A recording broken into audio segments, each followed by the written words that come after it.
for watching. Don't forget to like, comment, share and subscribe to Mufti Tariq Masood, famous scholar. دیکھو یہ دنیا میں بکھیڑے چلتے رہیں گے, ان کی وجہ سے ہمیں نہ تو مایوس ہونا ہے, ہم اسلام پہ کسی شخصیت کی وجہ سے نہیں چلتے. اپنے آپ کو ایسا بناؤ ہی نہیں, کسی شخصیت کے ایسے حوالے کر دو کہ یہ ہے تو میں ہوں, یہ نہیں ہے تو میں بھی نہیں ہوں. جو آدمی یہ کام کرے گا وہ گمراہ ہو جائے گا. میں نے بہت سے لوگ دیکھے ہیں, لوگ ان پہ اعتماد کرتے ہیں, بعد میں پتہ چلتا ہے یہ تو 2 نمبر آدمی ہیں, تو وہ لوگ دین سے ہی پھر جاتے ہیں. جب نبی کے بارے میں قرآن نے کیا کہا, دیکھو غزوہ احد میں رسول اللہ صلی اللہ علیہ وسلم کی شہادت کی افواہ پھیل گئی, جھوٹی خبر, بہت سے صحابہ حواس باختہ ہو گئے. قرآن میں آیتیں کیا نازل ہوئیں, وما محمد الا رسول, محمد اللہ تھوڑی ہیں, اللہ کے پیغمبر ہیں. افإن مات او قتل, اگر ان کی موت ہو جائے یا قتل ہو جائیں تو کیا تم دین پہ واپس پھر جاؤ گے؟ یعنی تم محمد صلی اللہ علیہ وسلم کی وجہ سے تھوڑی دین پر ہو, تم کس کو خوش کرنے کے لیے ہو؟ اللہ کو. نبی کو بھی خوش کر رہے ہو تو اللہ کی خاطر. جب آپ صلی اللہ علیہ وسلم کا وصال ہوا, آپ کی وفات ہوئی, تو صحابہ کے حوصلے پست. تو حضرت عمر نے کیا فرمایا کہ جو یہ کہے گا کہ نبی کی موت واقع ہو گئی ہے, میں اس کی گردن اڑا دوں گا. حضرت ابو بکر نے کیا فرمایا, یہی آیت پڑھی, وما محمد الا رسول, فرمایا محمد اللہ کے رسول ہیں بس. افإن مات او قتل, ان کی موت واقع ہو جائے یا قتل ہو جائیں تو دین سے پھر جاؤ گے کیا؟ پھر آپ نے فرمایا یا ایھا الناس, اے لوگو, من کان منکم یعبد محمدا فإن محمدا قد مات, تم میں اگر کوئی محمد کی عبادت کرتا تھا صلی اللہ علیہ وسلم تو محمد پر موت واقع ہو چکی ہے. ومن کان منکم یعبد اللہ, اور تم میں کوئی اللہ کی عبادت کرتا تھا. کیا اسلام ہے یار, کتنا یعنی کتنی کلیئرٹی ہے اسلام کے عقیدے میں. اور یہ اعلان وہ کر رہا ہے جو محمد کا سب سے چہیتا ہے صلی اللہ علیہ وسلم, جو سب سے چہیتا ہے, جس کو سب سے زیادہ غم ہوا ہے آپ کے بچھڑنے کا, اس کی ایسی تربیت ہوئی ہے کہ بھائی میں اصل نہیں ہوں, اصل کون ہے؟ اللہ. تو کیا خطبہ دے رہے ہیں, ادھر صحابہ غم میں رو رہے ہیں, جانور ہلاک ہو رہے ہیں غم میں, جو نبی جن پر سواری کیا کرتے تھے. آپ کی اونٹنی جس پر آپ سوار ہوتے تھے وہ غم میں مر گئی, بھوکی پیاسی مر گئی وہ. لیکن ابو بکر کیسا قوم کو سنبھالا دے رہے ہیں اور کہہ رہے ہیں یا ایھا الناس, اے لوگو, تم میں جو محمد کی عبادت کرتا تھا فإنہ قد مات, محمد صلی اللہ علیہ وسلم پر موت واقع ہو چکی ہے. قد لگا دیا تحقیق کے لیے. ومن کان منکم یعبد اللہ, اور تم میں جو اللہ کی عبادت کرتا ہے, اللہ کی غلامی کرتا ہے, فإنہ حی لا یموت, وہ آج بھی زندہ ہے, اس پر موت واقع نہیں ہوگی. یعنی وہ حیران تھے تمہیں کیا ہو گیا, کوئی اچھمبے کا کام تھوڑی ہوا ہے یہ, وہ تو بشر ہے, انسان ہے, انہوں نے تو دنیا سے جانا تھا, ہم تو اللہ کے لیے دین پہ چلے ہیں. کسی شخصیت پر اتنی قربانی نہیں دی جاتی. کسی شخصیت پر اگر قربانی دی جا رہی ہے تو کس کی وجہ سے؟ اللہ کی وجہ سے, اللہ راضی ہو رہا ہے. دیکھو قرآن میں نا بڑے علمی نکات ہیں.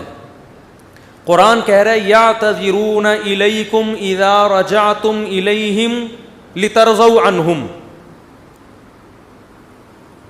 قرآن کہ لتعرضوا عنہم ہے لترضوا عنہم, کوئی حافظ نہیں بیٹھا ہوا. لترضوا عنہم فإن ترضوا عنہم فإن اللہ لا یرضى عن القوم الفاسقین. اے نبی, جب آپ غزوہ تبوک سے واپس پہنچیں گے تو یہ جھوٹی قسمیں اٹھائیں گے تاکہ آپ ان سے راضی ہو جائیں, خوش ہو جائیں. اگر آپ خوش ہو بھی گئے, اللہ پھر بھی خوش بولو نہیں ہوگا. دیکھو یہاں نبی کو خوش کرنے کا ثواب کیوں نہیں مل رہا, کیونکہ یہاں نبی کو خوش کرنے سے مقصد اللہ کو خوش کرنا نہیں ہے. تو قرآن کہہ رہا ہے ایسی خوشی کا میں ایسی خوشی پہ خوش نہیں.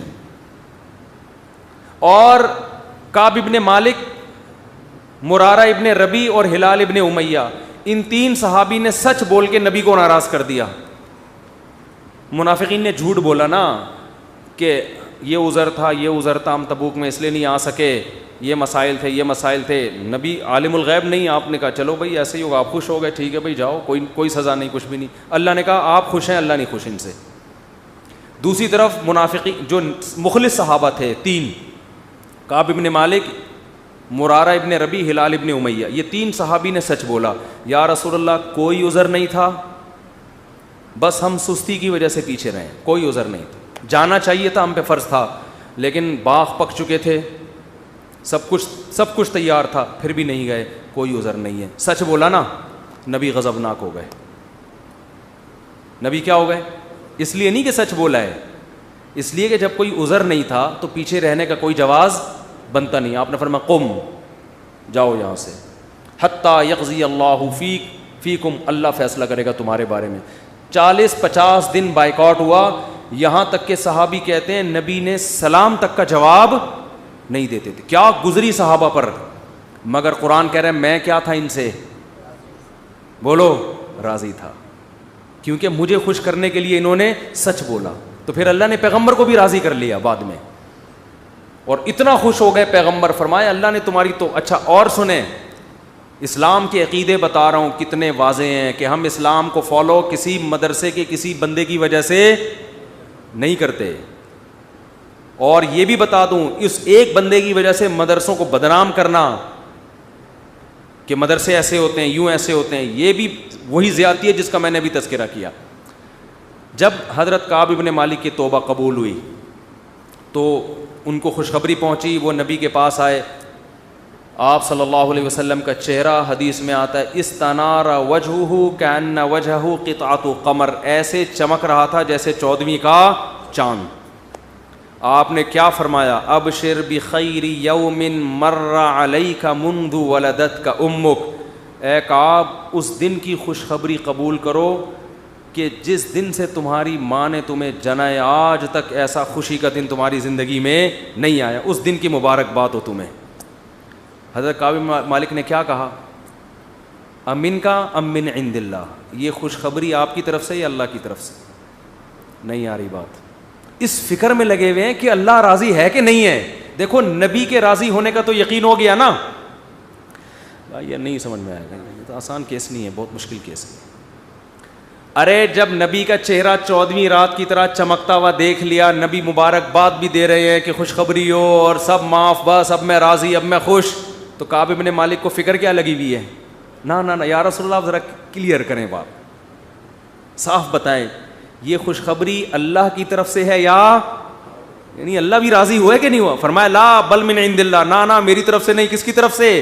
اللہ. میں بھی اس لیے خوش ہوں کہ اللہ خوش ہے, اللہ نے معاف کر دیا ہے, اس لیے میں بھی خوش ہوں. پھر کعب بن مالک خوش ہوئے ہیں. تو بھائی اسلام میں اصل کون ہے؟ اللہ.